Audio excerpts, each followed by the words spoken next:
penghiburan dari sorga, jika Tuhan sertaku, karena Tuhan semua diperbuatnya baik itu, karena Tuhan semua diperbuatnya baik itu.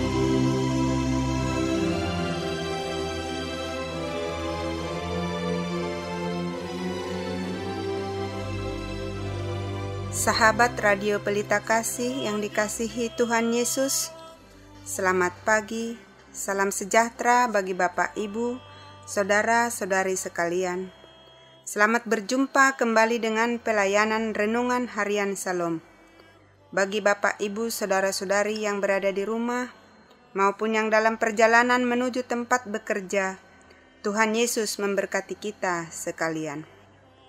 Saya Nyonya Lumban Raja Sintua Rosmala Boru Situmorang dengan sukacita akan melayani Bapak, Ibu, saudara-saudari sekalian sebagai pelayan pendamping pembawa renungan. Renungan di pada pagi hari ini dibawakan oleh Amang Pendeta Sahat Parulian Nababan dari HKBP Kernolong, Resort, Jakarta. Baiklah, kita awali ibadah pagi ini dengan doa yang dibawakan oleh pembawa renungan.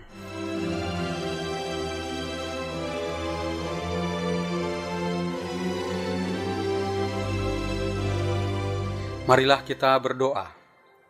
Terpujilah namamu, ya Bapa kami yang Maha Pengasih, sebab Engkau telah memelihara kami hingga hari ini.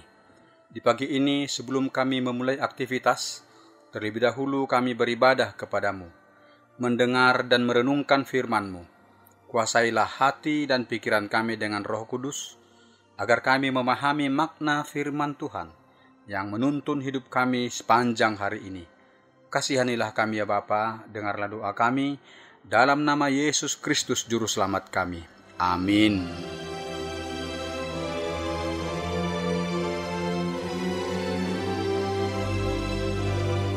Bapak, Ibu, saudara-saudari yang dikasihi Tuhan Yesus Kristus, yang mendengarkan Radio Pelita Kasih di pada pagi hari ini, renungan bagi kita hari ini tertulis dalam kitab 1 Raja-Raja pasal 13, dimulai dari ayat 1 hingga ayat 10. 1 Raja-Raja pasal 13, mulai dari ayat 1 hingga ayat 10.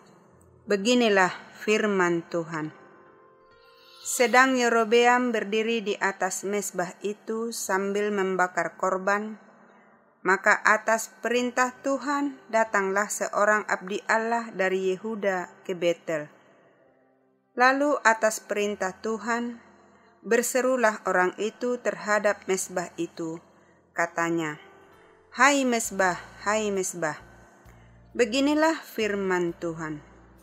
Bahwasanya seorang anak akan lahir pada keluarga Daud, Yosia namanya. Ia akan menyembelih di atasmu imam-imam bukit pengorbanan yang membakar korban di atasmu. Juga tulang-tulang manusia akan dibakar di atasmu. Pada waktu itu juga, ia memberitahukan suatu tanda ajaib. Katanya, inilah tanda ajaib, bahwa Tuhan telah berfirman, bahwasanya mezbah itu akan pecah, sehingga tercurah abu yang di atasnya. Demi Raja Yerobeam mendengar perkataan abdi Allah yang diserukannya terhadap mezbah di Betel itu, ia mengulurkan tangannya dari atas mezbah dan berkata, tangkaplah dia. Tetapi tangan yang diulurkannya terhadap orang itu menjadi kejang, sehingga tidak dapat ditariknya kembali. Mezbah itu pun pecahlah, sehingga abu yang di atasnya tercurah, sesuai dengan tanda ajaib yang diberitahukan abdi Allah itu atas perintah Tuhan. Lalu berbicaralah raja dan berkata kepada abdi Allah itu, mohonkanlah belas kasihan Tuhan Allahmu dan berdoalah untukku, supaya tanganku dapat kembali. Dan abdi Allah itu memohonkan belas kasihan Tuhan, maka tangan raja itu dapat kembali dan menjadi seperti semula. Kemudian berbicaralah raja kepada abdi Allah itu, "Marilah bersama-sama dengan aku ke rumah, segarkan badanmu, sesudah itu aku hendak memberikan suatu hadiah kepadamu."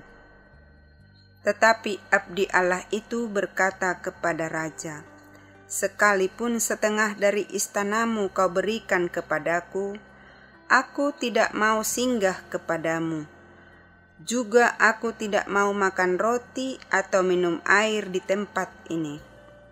Sebab beginilah diperintahkan kepadaku atas firman Tuhan, jangan makan roti atau minum air, dan jangan kembali melalui jalan yang telah kau tempuh itu." Lalu pergilah ia melalui jalan lain, dan tidak kembali melalui jalan yang telah diambilnya untuk datang ke Betel. Demikian firman Tuhan, dan yang menjadi ayat pembimbing bagi kita adalah dari ayat 4. Demi Raja Yerobeam mendengar perkataan abdi Allah yang diserukannya terhadap mezbah di Betel itu, ia mengulurkan tangannya dari atas mezbah dan berkata, "Tangkaplah dia." Tetapi tangan yang diulurkannya terhadap orang itu menjadi kejang, sehingga tidak dapat ditariknya kembali.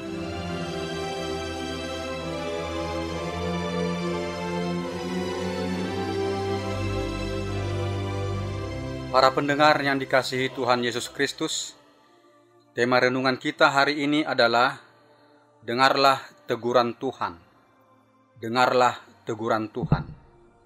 Tema ini berpedoman ke ayat 4 yang mengatakan, demi Raja Yerobeam mendengar perkataan abdi Allah yang diserukannya terhadap mezbah di Betel itu, ia mengulurkan tangannya dari atas mezbah dan berkata, "Tangkaplah dia."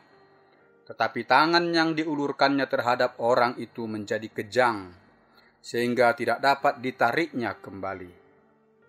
Para pendengar yang dikasihi Tuhan Yesus Kristus, Abraham Lincoln, negarawan dan presiden ke-16 dari Amerika Serikat, pernah mengatakan kata-kata bijak.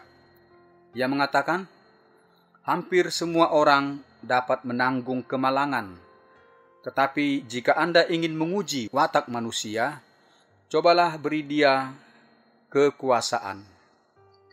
Dari kata bijak ini dapat kita fahami bahwa tidak semua orang yang mendapat atau menerima kekuasaan dapat bersikap rendah hati dan bijaksana untuk berbuat kebenaran dan kebaikan. Ada yang setelah mendapat atau menerima kekuasaan itu menjadi angkuh dan berbuat kejahatan dan berbagai kekerasan. Yerobeam, salah seorang di antara yang telah mendapat dan menerima kekuasaan, tidak dapat mengendalikan diri untuk bijaksana dan rendah hati. Ia menjadi sangat angkuh sehingga menentang Allah dan bertindak sesukanya untuk menghukum abdi Allah yang datang menegurnya. Apa yang telah diperbuat Yerobeam menentang Allah? Raja Yerobeam yang memerintah atas Israel Utara, yaitu 10 suku, menetapkan tempat peribadahan baru di Betel dan juga di Dan. Ibadah itu adalah penyembahan berhala.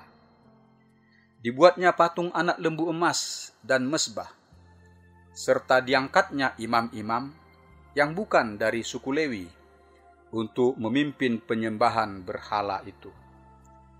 Demikianlah Yerobeam telah menyesatkan umat Israel Utara menjadi penyembah berhala. Raja Yerobeam juga melaksanakan pembakaran kurban di mezbah, yang sesungguhnya hal itu hanya wewenang tugas para imam. Umat Israel yang 10 suku tidak pergi lagi ke Yerusalem untuk beribadah kepada Allah. Mereka semua beribadah ke mezbah di Betel atau di Dan. Dan mereka menyembah kepada berhala anak lembu emas. Dahulu ketika bangsa Israel dalam perjalanan di padang gurun, ketika keluar dari Mesir, mereka pernah memaksa Harun untuk membuat patung anak lembu emas, dan mereka menyembah patung berhala itu. Dan hal itu membangkitkan murka Allah, dan Allah membunuh ribuan orang dari bangsa Israel. Tetapi Yerobeam mengulangi lagi kesesatan yang sama, karena ia takut kalau rakyatnya beribadah ke Yerusalem, mereka bisa berbalik memihak Raja Rehabeam anak Salomo. Untuk mencegah kepergian rakyatnya beribadah ke Yerusalemlah, Yerobeam menetapkan tempat peribadahan di Dan, juga di Betel. Para pendengar yang dikasihi Tuhan Yesus Kristus, suatu ketika saat Yerobeam membakar korban di mezbah berhala Betel, seorang abdi Allah datang dari Yehuda menyampaikan firman Allah menegur Yerobeam. Abdi Allah itu mengatakan dua hal nubuatan, yaitu pertama, Allah akan membangkitkan seorang raja dari keturunan Daud, Yosia namanya, yang akan menumpas habis penyembahan-penyembahan berhala. Nubuatan kedua, bahwasanya mezbah yang didirikan Yerobeam itu akan pecah, dihancurkan oleh kuasa Allah, sehingga tercurah abu yang di atasnya. Kedua nubuatan itu menyatakan betapa tidak senangnya Allah terhadap perbuatan Yerobeam yang menentang Allah dengan menyesatkan umat Allah menjadi penyembah berhala. Tentulah Allah menginginkan agar Yerobeam merenungkan kesesatannya dan berbalik merendahkan diri di hadapan Allah untuk melakukan perbuatan yang benar. Tetapi demi mendengar teguran yang disampaikan abdi Allah itu, Yerobeam sangat marah. Dan dengan murka yang memuncak, Yerobeam menunjuk abdi Allah itu. Sembari memerintahkan kepada pengawalnya, ia berkata, "Tangkaplah dia." Dalam perintah penangkapan itu, tentulah ada maksud untuk menghukum dengan berat, karena ia berani menegur seorang raja. Demikianlah kesombongan Raja Yerobeam. Tetapi tiba-tiba Yerobeam merasa tangannya kejang, tak dapat ditariknya lagi, dan mezbah itu pecah. Menyadari ia sedang dihukum Tuhan, Yerobeam yang murka berubah bersikap menghibah, memelas, dan meminta agar abdi Allah itu berdoa agar lengannya dipulihkan oleh Allah. Yerobeam diliputi ketakutan terhadap kuasa Allah yang kini menghukum dirinya. Abdi Allah itu kasihan, ia pun berdoa, dan Allah berkenan memulihkan lengan Yerobeam. Setelah mendengar dan mengalami tindakan, teguran, serta beroleh kemurahan Allah memulihkan lengannya, adakah Yerobeam bertobat untuk kembali mempercayai dan beribadah kepada Allah? Tidak. Sampai matinya ia tetap menyembah berhala. Kesempatan untuk bertobat, untuk memperoleh anugerah dan keselamatan dari Allah, telah diabaikan oleh Yerobeam. Setelah abdi Allah itu pergi, Yerobeam membangun kembali mezbah yang pecah itu, dan penyembahan berhala di Betel tetap berkelanjutan. Para pendengar yang dikasihi Tuhan Yesus Kristus, dalam kehidupan kita di dunia ini, acap kali kita menghadapi godaan, pencobaan. Tiada hari tanpa pencobaan. Karena iblis dan roh-roh dunia ini sangat gencar menggoda dan mencobai kita, agar kita bersikap angkuh, menentang perintah Allah, dan tidak bersandar pada Allah. Sikap angkuh itu acap kali dipakai oleh iblis untuk menyesatkan hati dan pikiran kita.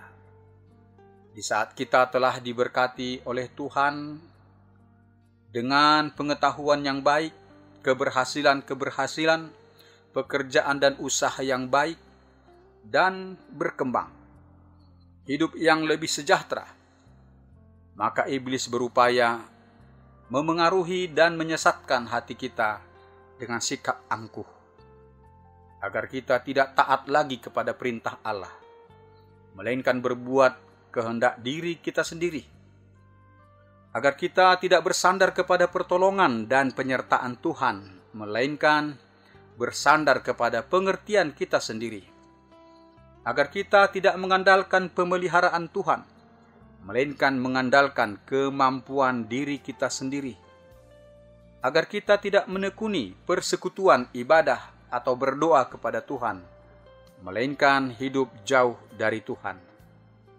Demikianlah antara lain upaya iblis untuk menyesatkan kita, agar kita dimurkai Tuhan dan hidup kita sengsara dalam murka Tuhan. Allah menginginkan agar kita setia beriman kepada Allah dan bertekun menaati perintah Allah, agar hidup kita berkenan bagi Allah dan kita mewarisi berkat-Nya. Karena kasih-Nya kepada kita, Allah memberi firman-Nya untuk pedoman hidup kita. Firman Allah itu sangat bermanfaat untuk mengajar, menegur, dan menyatakan kesalahan kita, untuk memperbaiki kelakuan dan mendidik kita dalam kebenaran, memperlengkapi kita untuk melakukan perbuatan baik. Itu dapat kita baca dalam surat 2 Timoteus pasal yang ketiga, ayat 16 hingga ayat 17.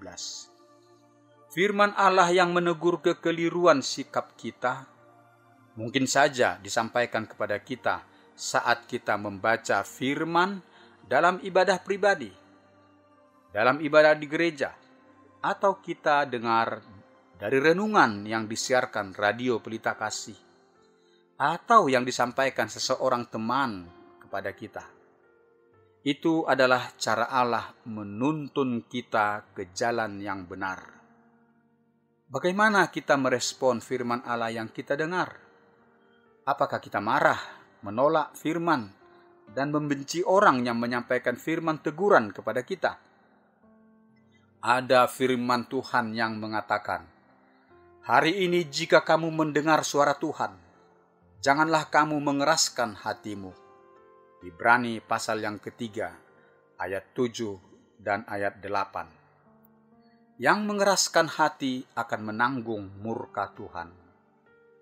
Haruslah kita membangun ketaatan kita untuk menaati, mempedomani firman atau perintah Tuhan. Dengan demikian hidup kita berkenan bagi Tuhan. Maka kita mewarisi berkat, pertolongan, dan keselamatan yang dianugerahkan bagi kita. Dalam Amsal 16 ayat 20 dikatakan, "Siapa memperhatikan firman akan mendapat kebaikan, dan berbahagialah orang yang percaya kepada Tuhan." Demikianlah renungan bagi kita hari ini. Tuhan Yesus memberkati kita sekalian. Marilah kita berdoa. Kembali kami bersyukur kepadamu ya Allah Bapa, sebab kami telah mendengar firman-Mu. Kuatkanlah kami dengan kuasa Roh Kudus untuk menghayati firman-Mu, agar kami beriman yang teguh kepadamu dan bertekun menaati firman-Mu. Firman-Mu itu pelita bagi kaki kami dan terang bagi jalan kami. Ya Allah Bapa, berkatilah kami bekerja hari ini untuk mencari nafkah hidup kami, agar kami memperoleh berkat-berkat-Mu melalui pekerjaan kami, untuk kesejahteraan hidup kami, agar dengan berkat yang Tuhan berikan, kami juga menjadi saluran berkat bagi sesama yang sangat membutuhkan bantuan kasih. Engkaulah sumber keselamatan bagi kami, menjauhkan kami dari mara bahaya dan dari penyakit. Kami juga mendoakan sahabat Radio Pelita Kasih dimanapun mereka berada. Tuhan senantiasa memberkati mereka yang mendengar firman-Mu, sehingga mereka percaya kepada Tuhan Yesus Kristus dan mereka beroleh keselamatan. Berkatilah mereka agar berhasil dalam pekerjaan mereka. Berilah penghiburan bagi orang yang berduka agar mereka menang atas pergumulan hidup dan bersuka cita, memuliakan nama-Mu. Berilah kesembuhan bagi orang yang sakit, agar mereka bersuka cita bersyukur kepadamu. Berilah pertolongan bagi orang yang kesesakan, agar mereka menang atas pergumulan kehidupan mereka dan bersuka cita bersyukur kepadamu. Berkati juga radio Pelita Kasih yang Tuhan pakai untuk memberitakan firman-Mu, agar tetap jaya mengudara, menjangkau banyak orang yang merindukan sapaan firman-Mu. Dengarlah doa kami dalam nama Yesus Kristus, Juru Selamat kami. Amin.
Sahabat Radio Pelita Kasih yang dikasihi Tuhan Yesus Kristus, marilah kita mendengarkan beberapa informasi berikut ini.